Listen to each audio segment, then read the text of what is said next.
This is the Good Neighbor Podcast, the place where local businesses and neighbors come together. Here's your host, Jeremy Wolf. Hello, everyone, and welcome back to the Good Neighbor Podcast. I'm your host, Jeremy Wolf. And it must be a Monday for goodwill and charity, because I just had a guest on the podcast to promote a great event that's upcoming here in Cooper City called Relay for Life through the American Cancer Foundation or American Cancer Society. And now our next guest, we have AJ Donaldson. And AJ is the founder of the Epic Foundation. And they also do a lot of wonderful charitable work in and around the community in South Florida. So excited to get into this today. AJ, thanks so much for joining us. Jeremy, an absolute honor, man. I appreciate you having me. The pleasure is all on this side of the screen, as I like to say. And thanks to our listeners for tuning in. So let's get into this. Tell us a little bit about the Epic Foundation, what you guys do, and then we shall go from there. Oh, dude, absolutely. Anytime. So in general, and of course, thanks again for having me on. It's an honor and a pleasure. Heard a lot about what you're doing in the world, Cooper City and beyond. So it's always an honor to be able to say that Epic's actually an acronym, just like everything else in education, experienced professionals impacting communities. And the way we're able to make that impact is in three ways, three focuses: scholarships, mentorship, and career pathways. To date, we've supported almost 500 kids, and we've given away over $500,000 in scholarships and programming, 9 years on the way to 10 years of impact. And this is now accelerating. Absolutely love it. So how did you found this great charity that you're working for? Talk a little bit about the journey that led you up there and how this came to be in the first place. I appreciate that, man. It's a long time. It's been a long time coming in the sense of dynamics of my background in education. And I'm not even just saying as a pseudo educator, but even as a student, a child, going through the school system, had a very strong-willed, disciplinary mother, Jamaican background. So spare the rod, spoil the child. All those things are very, very present. You couldn't come home with a B and not get a lecture, right? A minuses were still conversations. So it was always high-achieving household by way of no choice. And so the dynamics of going through this whole process, graduate, top of my class, 4.0 GPA, 1400 SAT score, end up getting an academic scholarship to the University of Miami. And typically, if I was in my home office, you'd see my University of Miami football jersey behind me, but I'm out on assignment and I didn't want to miss this opportunity again. But graduating, going to University of Miami, ended up walking onto the football team, made it, not just as a GPA booster, but even made my way all the way to the starting fullback position, 240 pounds, running a 4.7, knocking people's heads off. But also while playing jazz saxophone. This is the whole well-roundedness that my mom gave me. And I say all that because once I graduated, I was riddled with $60,000 worth of debt. Despite my academic prowess, despite all the long transcript that I had, I was still in debt. And it didn't make sense to me because I said, well, I did everything the school system told me to do, and yet school was not enough. And so from that day forth, I started to just get into my double engineering degree, hated it like the other 72% of Americans who don't work in their field of study. What's going on with that? 27%, that means you're getting an F- in that class. And so the dynamics of coming out and saying, what can I do to make sure the next generation does not fall into that same trap of compound daily interest, AKA loans, Sally Mae, Navi, and all those other things. We started tutoring. I started doing tutoring classes. I was doing really, really well. Had a $500,000 contract with the Central Tribe of Florida, a lot of private clients. We've worked for kids from, high socioeconomic backgrounds where they've got made houses and $10,000 palm trees in front of their house, all the way to the fact of low socioeconomic situations where they're living not with grandma, but with great grandma, because mom and grandma are so busy working. With that said, I recognize something in particular that not everyone could afford the supplemental education that they needed. And that's where Epic was born. It was born as a subsidiary. It was born as a nonprofit arm of my for-profit United Mentors tutoring. And at that point, when COVID hit, Epic took off. and our scholarships became emergency funds. Next, we're talking to Big Brothers Big Sisters, boy, all these other nonprofit organizations. And fast forward to today, Epic has now become like the NFL of education, where we're an organization of organizations. So you went to school for double engineering degree. Electrical and audio, yes. I was actually initially in computer and electrical engineering at University of Florida for the first couple of years. I did not last in that field very long. I ended up in business myself. So you were, is that what you got the degree in, or did you shift to education in college? It happened after you were already in the workforce in engineering? So I graduated with a double engineering degree. I went on the tours. I went on the interviews, anywhere from IBM to Texas Instrument, and absolutely hated every part of that experience. It just didn't suit my personality at all. It's like, hey, I wanted to talk to him about this beforehand with that. So I come out of that situation, and dude, at first I started hustling. I was doing real estate, mortgages, all these different things, LMM, MLM, multi-level marketing, just trying to figure out what I was going to be doing for the rest of my day to provide for myself, right? At the early age of 21, 22 years old. So that's how this kind of went about. It was not the fact that I went to school for education. I literally ran from being an educator, despite my mom being a music teacher, despite my grandmother being an educator in Jamaica. I was like, no, y'all don't get paid enough, so I'm going to do something else. So I want to talk a little more about Epic Foundation and the mechanics of what you do. Obviously, it's an institution designed and born out of trying to help folks pay for their higher education and get scholarships and not have to deal with what you experienced, which is the $60,000 in debt, having done everything right. So tell us a little bit about the institution or Epic Foundation, a little bit more specific about how it works, how people can get involved, where you touch upon. I know you're based in South Florida. Is this something that's a national operation? Tell us a little bit more about the internal workings of Epic. Oh, beautiful, man. No, I appreciate that. Yes, this is a local South Florida organization that is now growing to a national and even international modeling. So right now, literally as we speak, we are in the midst of this dynamic model where I mentioned earlier, it's an organization of organizations. So there are a ton of nonprofit organizations here in South Florida alone, much less throughout the entire US. And to us, it was like, well, why start another organization that is going to compete, right, for the resources and funding that is out there, right? And it is competition that's causing limitations for each of these organizations. We said, well, we would be stronger together. So why not go around and actually build relationships with these founders, with these CEOs, and see how we can serve them best? If it's consulting, if it's alignment, if it's what we call ecosystem merging, because 1 + 1 does not equal 2, it equals 1 trillion. And there's a lot more we can do to the social good of this community and beyond. Now, with all of that said, how do you get involved? Just follow us online at Epic South Florida on Instagram, Epic SFL on Facebook. That is the easiest and quickest way to get a hold of us. DM us, go to our website, contact form, epicsouthflorida.org. It's very simple to get involved.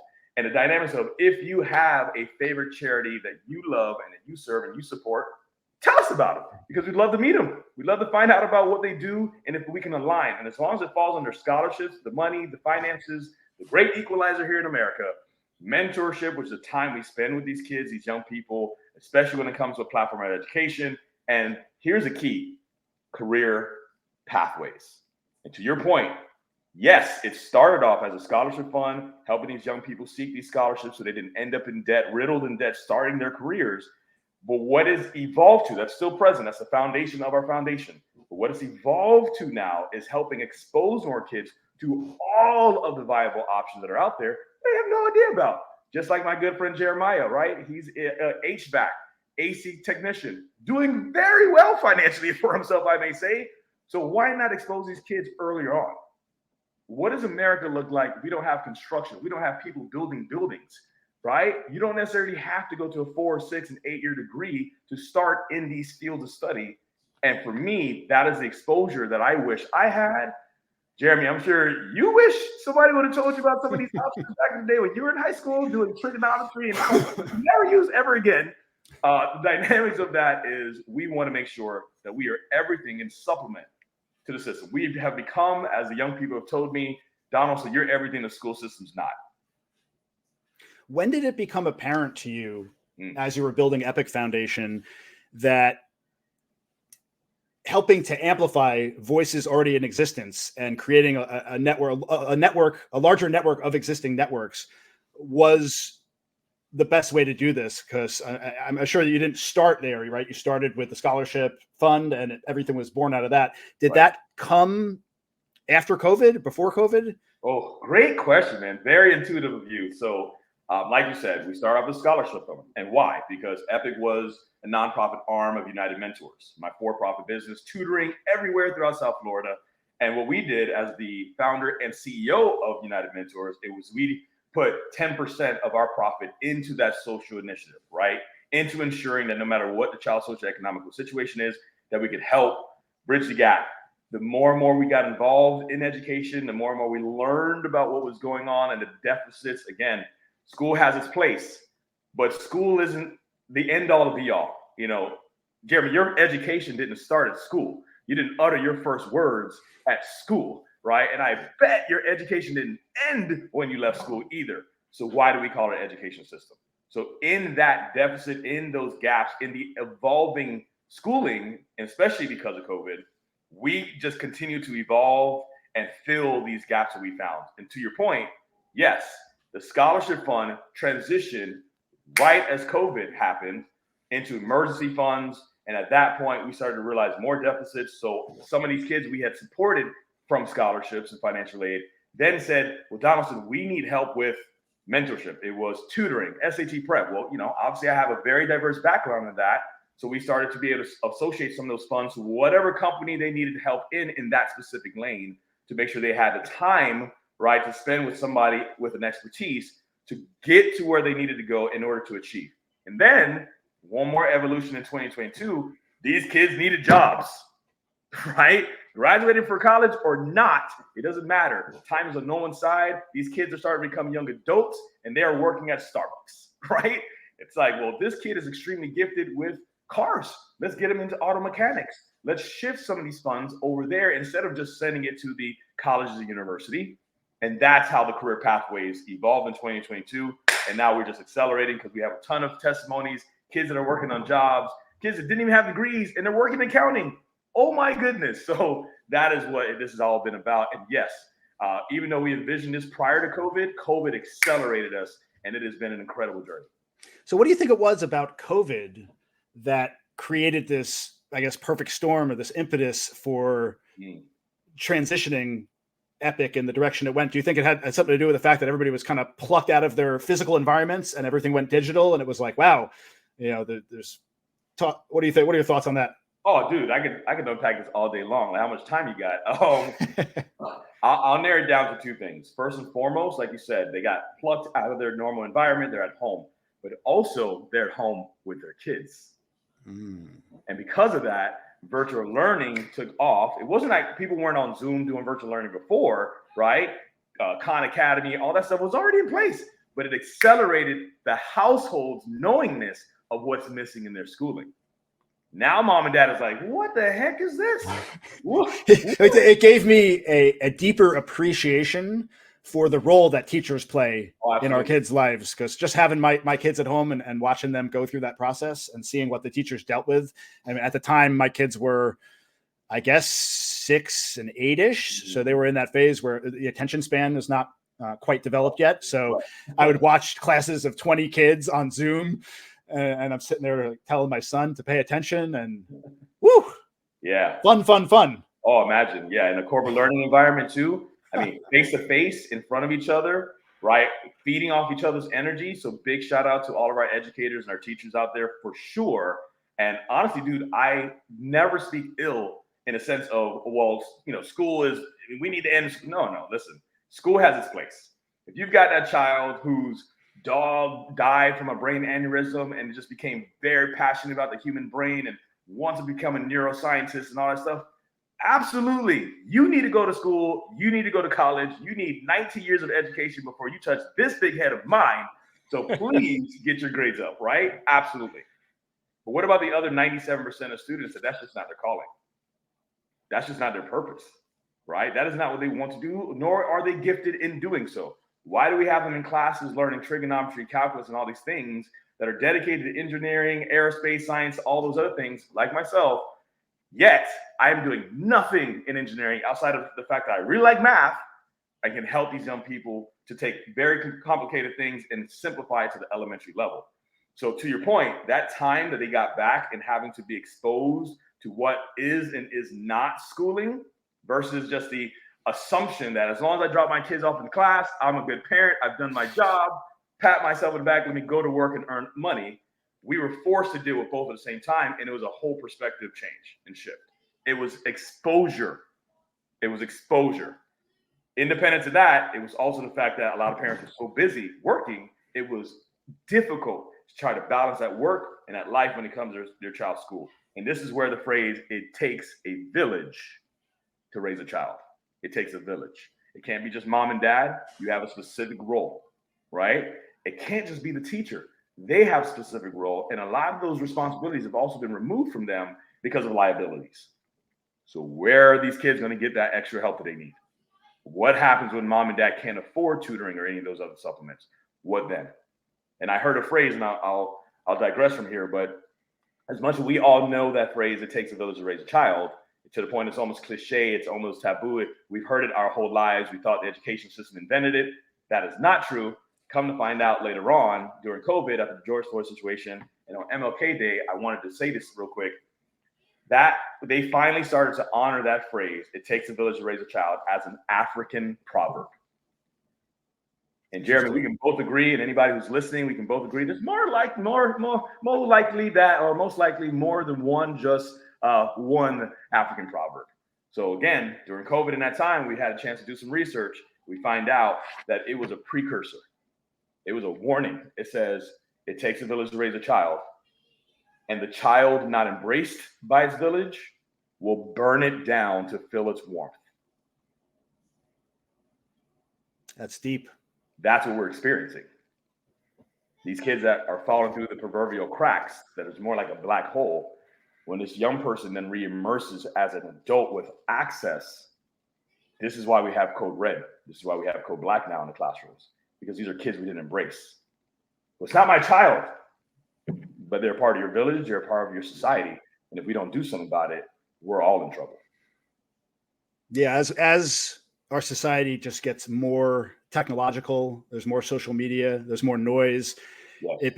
People become more and more distant from the things that really bond us together, which is community, family, yes, building relationships. And it's a jungle out there. It really is. And it's important to build these bonds in our great communities. And I think everything you're doing is wonderful. It's one of the reasons why we have this platform, is to, again, raise awareness for small business owners and local leaders and institutions, and really connect them and engage with the community in ways that they don't typically do with all the noise that's out there nowadays. So yeah, truly a pleasure to have you on. And I'm sure we can go talk about the education system and everything for hours upon end, but unfortunately we don't have that much time. So before we wrap up here, AJ, share with us again how we could learn more about Epic Foundation. I know you mentioned it a little bit earlier, but maybe your website, contact information. Let us know how we could learn more and reach you guys.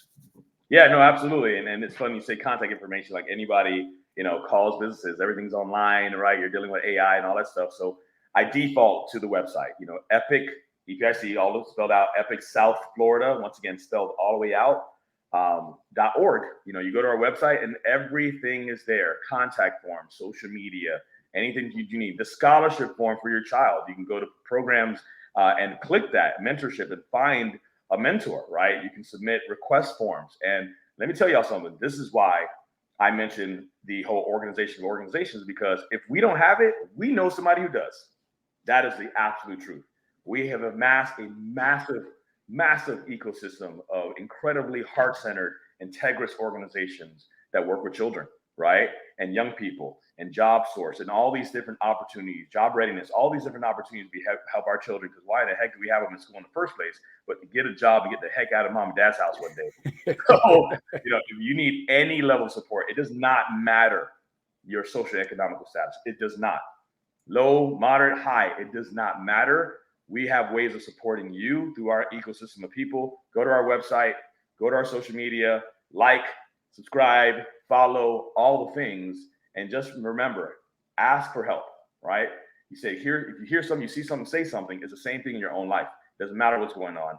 Reach out for support because Epic is here and we are an entire village to help you. Love it. Love it. We will, of course, link in the description to your contact information for those that missed that. AJ, appreciate all the good work you're doing in our great community. Thanks for coming on the show. Happy to have had the chance to get to know you a little bit and learn more about the Epic Foundation. So again, thanks for joining us. Thank you, brother. Appreciate you having me. Yeah, it's our pleasure. And thanks to our listeners for tuning in. And we will catch you next time. Everyone, take care. Thanks for listening to the Good Neighbor Podcast, Cooper City. To nominate your favorite local business to be featured on the show, go to gnpcoopercity.com. That's gnpcoopercity.com or call 954-231-3170.